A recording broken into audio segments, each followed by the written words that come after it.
campaigning, fundraising, debates, more fundraising, 2 conventions, more debates, and finally, the vote.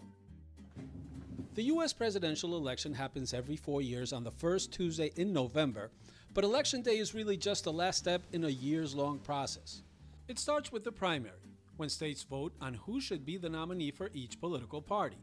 There are 2 major political parties that most Americans identify with, the Republican Party and the Democratic Party. The Republican Party is considered to be on the right of the political spectrum, supporting positions considered more conservative, while the Democrats fall on the left, supporting positions considered more liberal.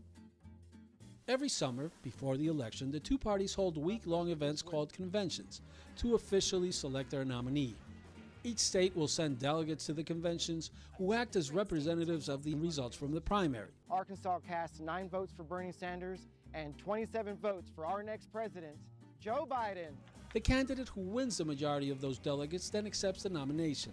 Even the sitting president has to be re-nominated by their party. I profoundly accept this nomination for President of the United States.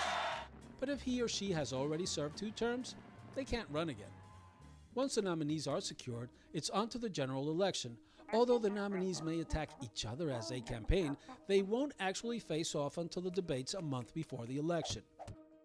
When it's finally time to vote, there are 3 ways to do it: by mail-in ballot for those who can't make it to the polls, by early voting, which happens days or weeks before Election Day, and by going to the polls on Election Day. Historically, only about 50 to 60% of eligible Americans actually turn out to vote. In the United States, the candidate with a majority of the votes doesn't automatically win. The U.S. uses a system called the Electoral College, which gives each state a certain amount of electoral votes.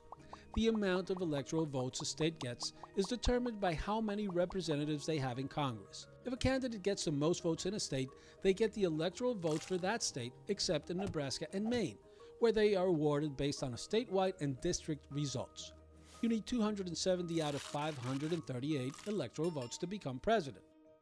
Some states have historically voted Republican and are called red states. Others have historically voted Democratic and are called blue states. Some states are swing states, which means voters have swung between Democrats and Republicans depending on the election year. In a normal year, if the election is a landslide, the results could get called shortly after polling stations close in the evening. Thank you. But if it's close, candidates won't give their victory or concession speeches until the wee hours of the morning. If it's super close, candidates can request a recount in certain states. In 2000, George Bush won the state of Florida by just about 1,700 votes.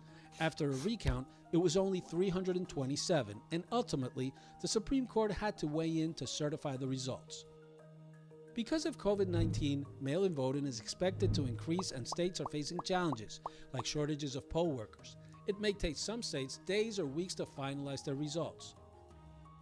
After all of that, the winner is sworn in the following January, and almost immediately people start preparing for the next election.